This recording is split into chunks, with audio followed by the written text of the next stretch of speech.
नमस्कार दोस्तों, स्वागत है आपका आपके अपने YouTube चैनल दीपक रचित कथा में। हर हर महादेव। दोस्तों, हिंदू पंचांग के अनुसार भाद्रपद मास की पूर्णिमा तिथि पर पितृपक्ष आरंभ होते हैं, जो आश्विन मास की अमावस्या जिसे सर्व पितृ अमावस्या भी कहा जाता है, और उस दिन समाप्त होते हैं।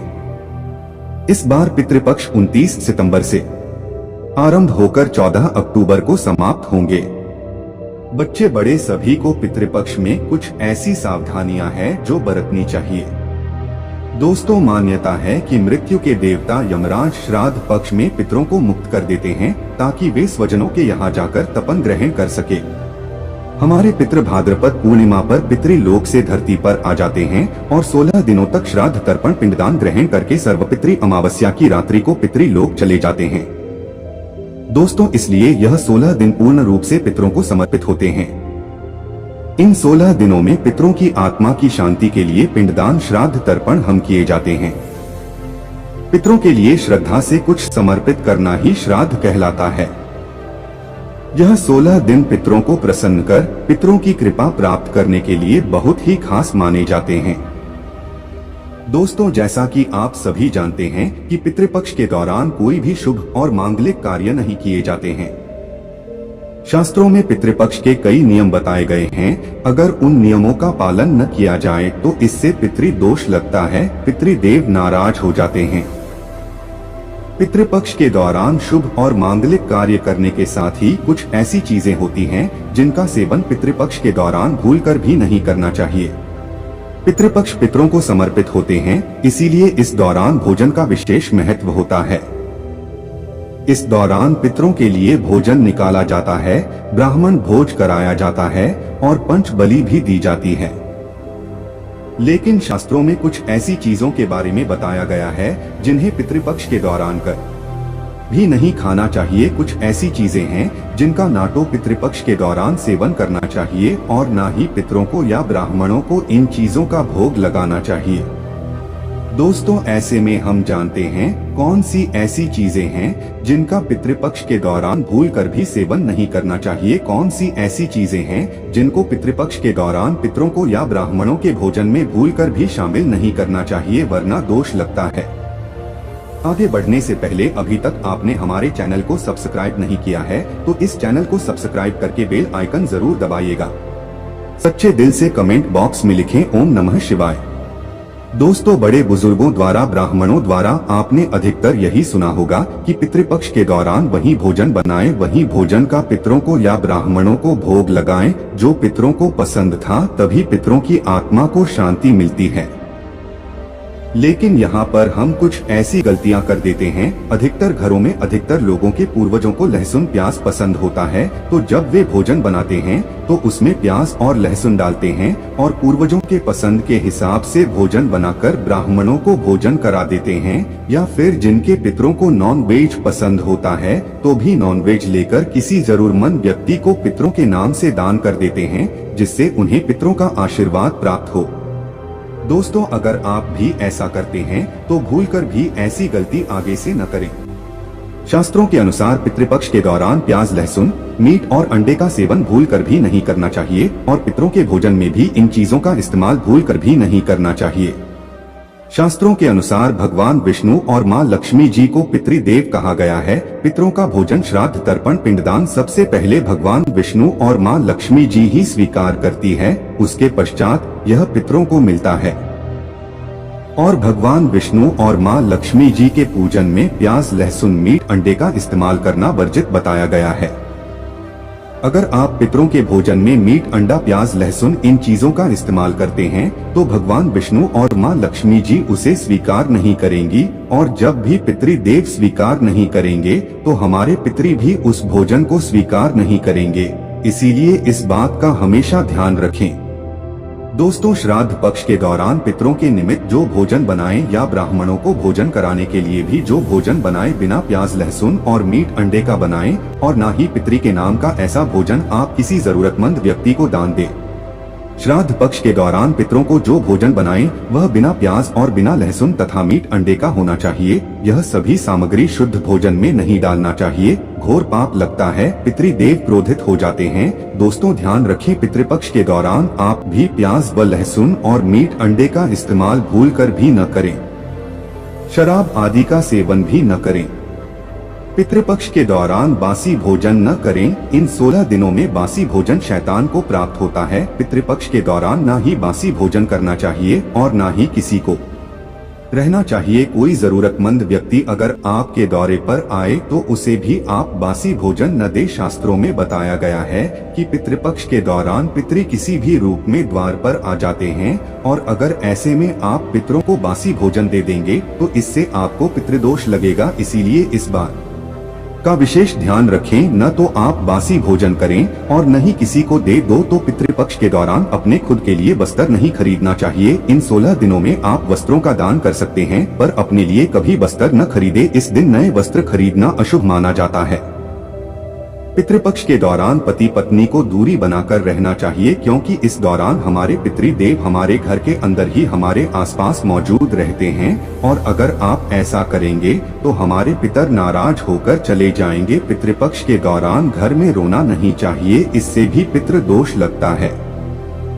इन 16 दिनों के अंदर खुशी खुशी पितरों का स्वागत करना चाहिए, उनका आशीर्वाद प्राप्त करना चाहिए। दोस्तों पितृपक्ष में पितरों का भोजन बनाते समय भोजन में चावल दाल या रोटी न बनाएं। पितरों के लिए सदैव पका भोजन जैसे कि पूरी कचौरी पराठे इत्यादि आदि बनाए जाते हैं। हल बापू बनाए जाते हैं, खीर आदि बनाई जाती है। पितरों को खीर बहुत पसंद आती है। खीर खाकर हमारे पितृ हमें ढेरों आशीर्वाद देते हैं। पितृपक्ष के दौरान आप स्वयं दाल चावल रोटी आदि खा सकते हैं पर पितरों को ये चीजें न दें। लेकिन याद रहे, पितरों को जो भोजन बनाएं, ब्राह्मणों को जो भोजन कराएं वह पक्का ही बनाएं, जैसे कि खीर पूरी मूंग दाल की कचौरी दही जलेबी। इन चीजों को आप बना सकते हैं। लेकिन याद रहे, पितृपक्ष के दौरान घर में मसूर की दाल नहीं खानी चाहिए। शास्त्रों में इसे बजट बताया गया है।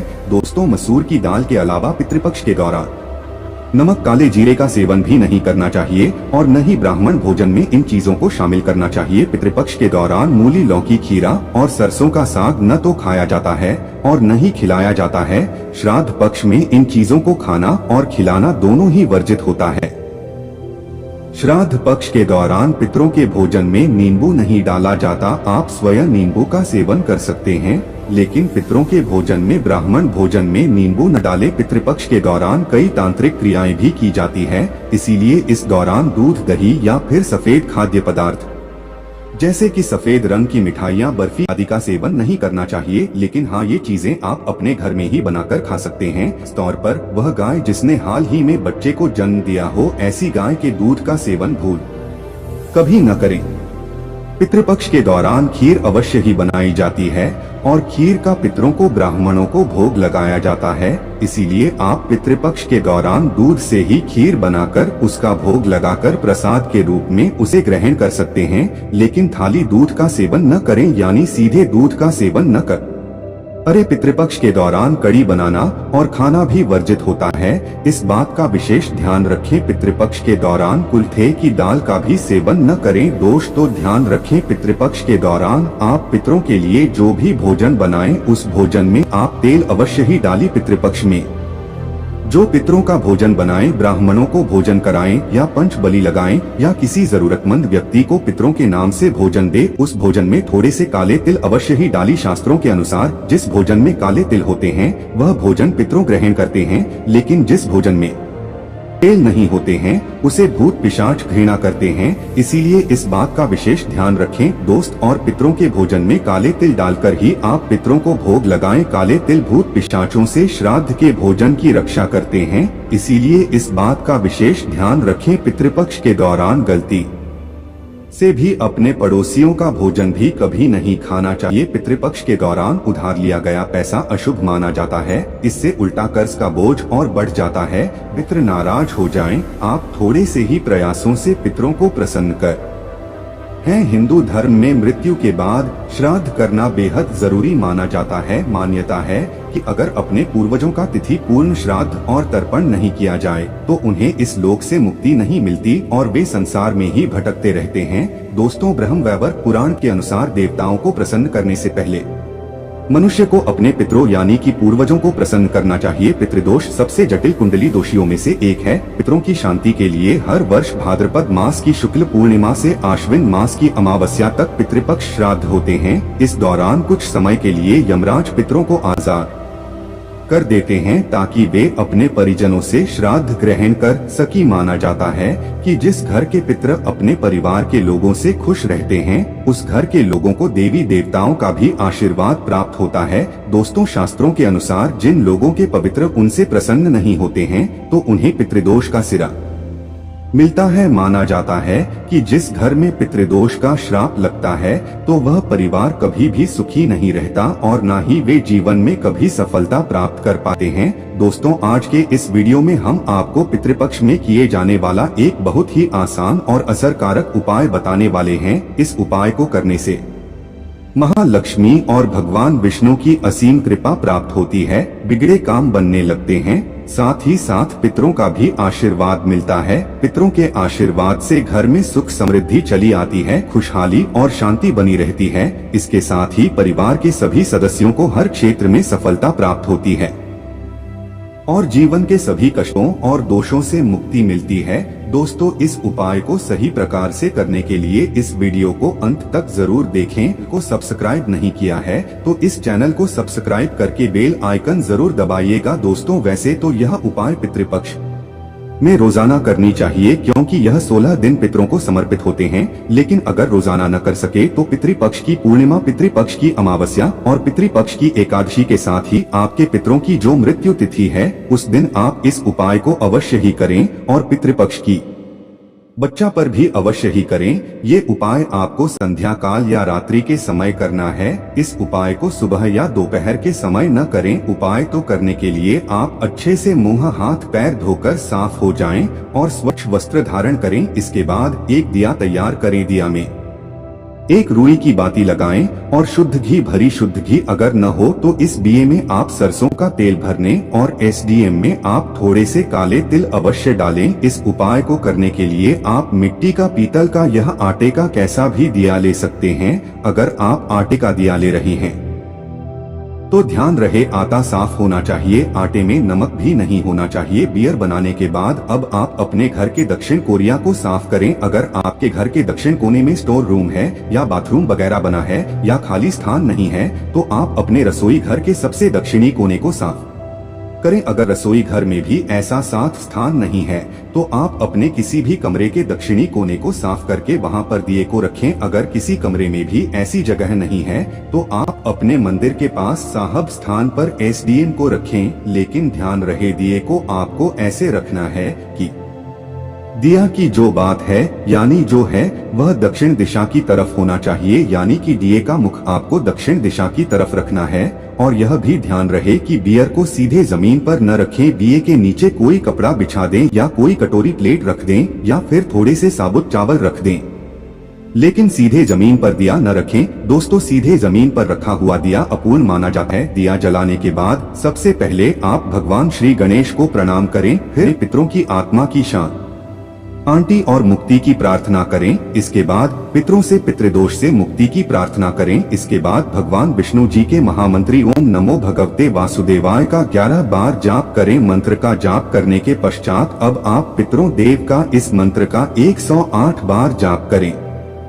मंत्र इस प्रकार है, ओम नमः। इस मंत्र का आपको 108 बार जाप करना है। आप किसी भी माला पर जिस पर आप मंत्र जाप करते हैं उस पर भी इस मंत्र का जाप कर सकते हैं, या फिर उंगलियों पर गिनकर या माचिस की तीली पर या मिश्री के दाने पर गिनकर भी आप इस मंत्र का जाप कर सकते हैं। दोस्तों, ध्यान रहे इस मंत्र का जाप आपको दक्षिण दिशा की तरफ मुख करके करना है। शास्त्रों में बताया गया है कि पितर लोग दक्षिण दिशा में हैं। दक्षिण दिशा पितरों की दिशा होती है। इस दिशा में पितरों का वास होता है।